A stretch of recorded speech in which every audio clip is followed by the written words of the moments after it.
एजुसीकर में आप सभी का स्वागत है।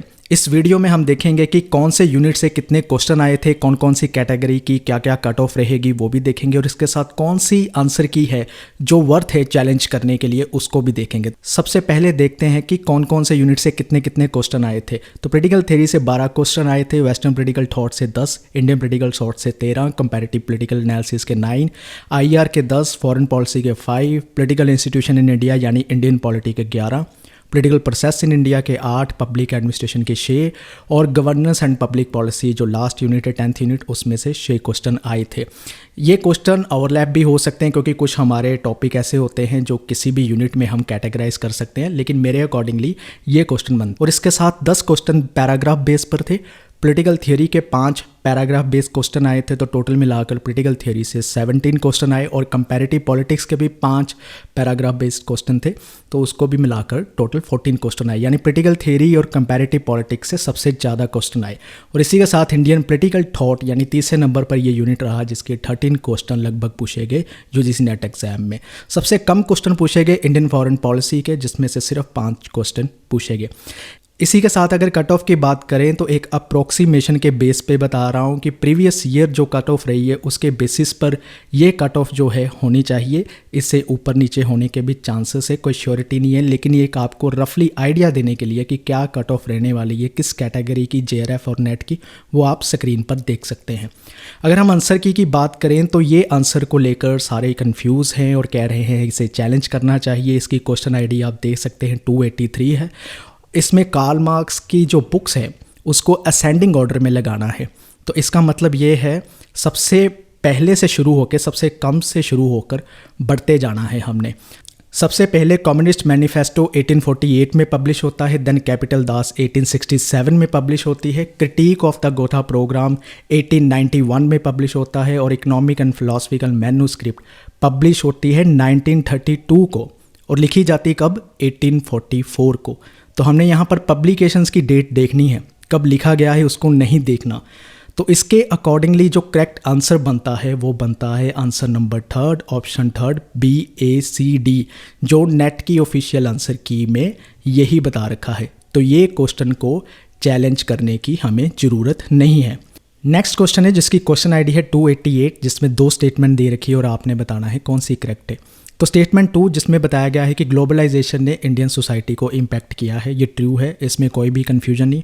लेकिन स्टेटमेंट 1 क्या ग्लोबलाइजेशन ने डेमोक्रेसी को डीपन किया है, कंसोलिडेट किया है, इसकी ट्रू और फॉल्स को लेकर कन्फ्यूजन चल रही है।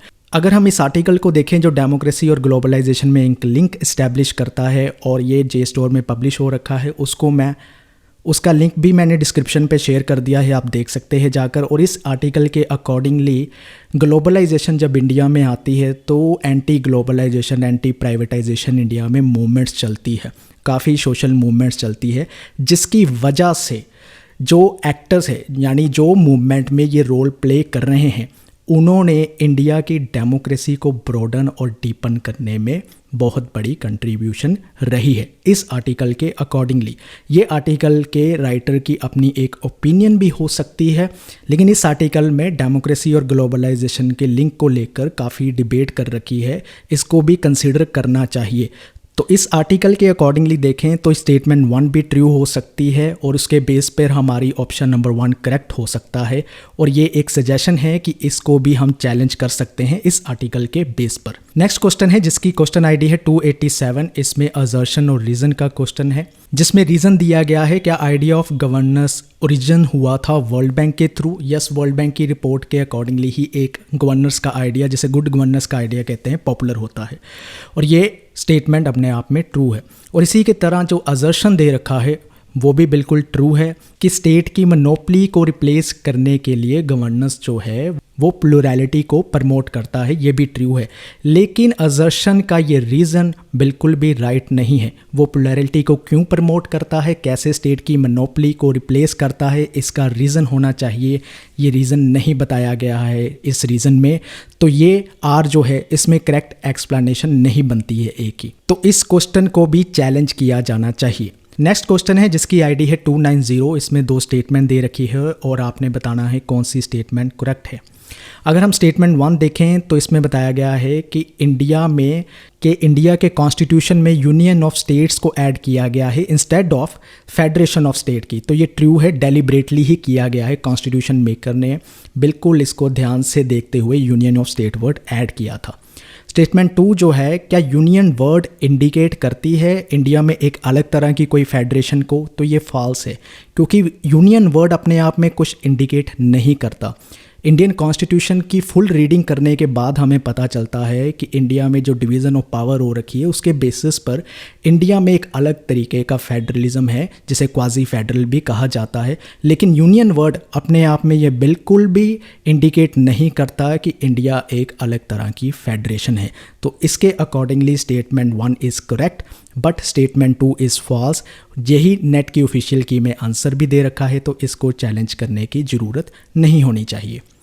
नेक्स्ट क्वेश्चन है कि वीक राइट कौन सा है? ये पैराग्राफ बेस्ड क्वेश्चन है। डवॉर्किन के राइट्स का पैरा दे रखा था और आपने बताना था कि कौन सा वीक राइट इसमें है। क्वेश्चन की आईडी है 307। तो इसका अगर हम राइट आंसर देखें तो किस बेसिस पे कहेंगे? तो सबसे पहले तो हमें यह समझना होगा डवॉर्किन राइट टू लिबर्टी को लेकर क्या मानते हैं। तो इस रिसर्च आर्टिकल के अकॉर्डिंगली डवॉर्किन के लिए राइट टू लिबर्टी एग्जिस्ट ही नहीं करता, कि किसी भी पर्सन के पास लिबर्टी का कोई राइट ही नहीं है, क्योंकि वो मानते हैं लिबर्टी इतना वीक राइट है कि ये राइट अपने आप में एग्जिस्ट ही नहीं करता। इस आर्टिकल का लिंक भी मैं आपको डिस्क्रिप्शन में दे दूंगा, आप उसको पढ़कर अपनी एक ओपिनियन क्रिएट कर सकते हैं कि डवॉर्किन राइट टू लिबर्टी को लेकर क्या कहते हैं। तो इसका मतलब यहाँ पर राइट टू लिबर्टी सही आंसर होना चाहिए, क्योंकि राइट टू लिबर्टी एक वीक राइट बन जाता है राइट टू इक्वालिटी के सामने।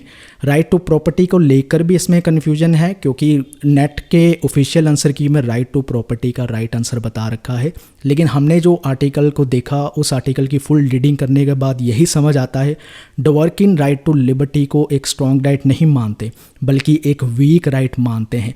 तो ये भी एक क्वेश्चन ऐसा है जो वर्थ चैलेंजिंग है, इसको चैलेंज किया जाना चाहिए। नेक्स्ट क्वेश्चन है जिसकी आईडी है 262। इसको लेकर स्टूडेंट में काफ़ी एक कन्फ्यूजन है कि गवर्नेंस का ये जो आइडिया दे रखा है इसमें आंसर सही नहीं दे रखा। तो अगर हम गवर्नेंस के नोशन में देखें पार्टिसिपेटरी डेमोक्रेसी आता है, बी इज़ 100% करेक्ट आंसर होगा इसमें। लेकिन इसके साथ जो कन्फ्यूजन है वो है कॉम्पिटिटिव डेमोक्रेसीज को लेकर कि ये गवर्नेंस के आइडिया के साथ फिट नहीं बैठता, लेकिन नहीं, ये भी एक करेक्ट आंसर है। कॉम्पिटिटिव डेमोक्रेसी गवर्नेंस के नोशन को और भी इम्प्रूव करते हैं, डेमोक्रेसी का डायरेक्ट लिंक है गवर्नेंस के साथ, इसलिए A and B correct option होनी चाहिए। जैसे जैसे डेमोक्रेसी कम्पीट करती है दुनिया में वैसे वैसे वो अपनी गवर्नमेंट को, अपनी गवर्नेंस को और भी ज़्यादा इम्प्रूव करती जाएंगी। सो इस तरह से कॉम्पिटिटिव डेमोक्रेसी और पार्टिसिपेटरी डेमोक्रेसी गवर्नेंस के नोशन के आइडिया में फिट बैठता है। लेकिन जो डी ऑप्शन जिसको लेकर कन्फ्यूजन है कि चेंज ओरिएंटेड डेमोक्रेसी भी राइट आंसर हो सकता है, लेकिन वो नहीं हो सकता। चेंज ओरिएंटेड एडमिनिस्ट्रेशन अगर है तो वो ठीक है, लेकिन change oriented democracy right option नहीं हो सकता। तो इसलिए इस आंसर की को भी चैलेंज करने की ज़रूरत नहीं है। आप मुझे अपनी ओपिनियन बता सकते हैं इस क्वेश्चन को लेकर, इस वीडियो को लेकर सजेशन दे सकते हैं और उसी के बेस पर आप आंसर की को भी चैलेंज कर सकते हैं। इस वीडियो को देखने के लिए आपका बहुत बहुत धन्यवाद। Thank you.